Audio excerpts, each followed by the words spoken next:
Jadi makin ditekan, makin yakin sama Allah. Makin banyak masalah, makin yakin sama Allah. Makin berserah kepada Allah. Kok bisa kayak gitu? Ada orang yang ketika makin banyak masalah, makin ragu sama Allah. Nih Allah maunya apa sih? Gitu kan?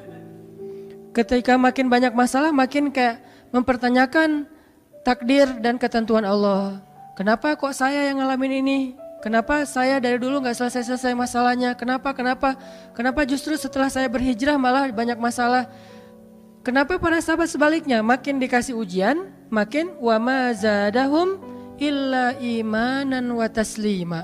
Gak bertambah kecuali iman dan kepasrahan. Jadi dikasih ujian malah makin yakin sama Allah, bukan makin ragu.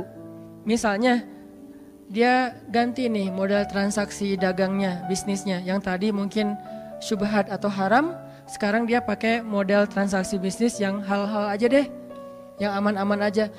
Gara-gara transaksi yang halal malah banyak masalah. Masih mending kalau masalahnya cuman berkurang income-nya. Ini malah ditipu orang lah, rugi segala macam. Mulai mempertanyakan, nih bener nggak ya saya ngambil jalan yang syariat segala macam, kok malah makin susah nih kelihatannya. Kenapa kita ketika diuji malah jadi ragu sama Allah?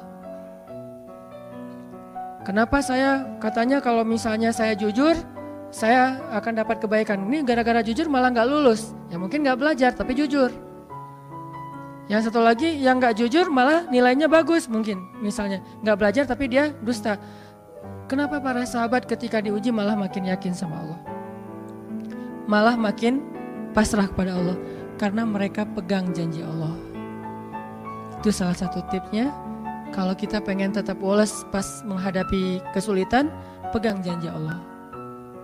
Makin kita kuat pegang janji Allah, diuji, kita makin pasrah sama Allah. Ya Allah, saya akan yakin sama Engkau memegang janjimu. Ketika diuji, saya berharapnya balasan dari Allah, pertolongan dari Allah. Kayak yang pernah saya sampaikan dulu, kalau kita dapat musibah, yakinlah kepada janji Allah. Siapa yang membaca doa yang diajarkan Nabi, nanti Allah akan ngasih ganti yang lebih baik gitu kan ya. Allahumma ajurni fi musibati wa khluf li khairam minha. Ya Allah, beri saya pahala dalam musibah ini, beri saya ganti yang lebih baik darinya. Kalau kita pegang banget dengan janji Allah lewat doa ini, kita ketika dapat musibah setidaknya gak akan panik habis-habisan. Gak akan putus asa dalam menunggu pertolongan Allah. Setidaknya kalau nggak bisa woles-woles amat, nggak bisa tenang-tenang amat, minimal nggak panik habis berlebihan. Kalau musibahnya musibah kematian, nggak bikin kita meratapi kematian. Kenapa? Kita pegang janji Allah SWT.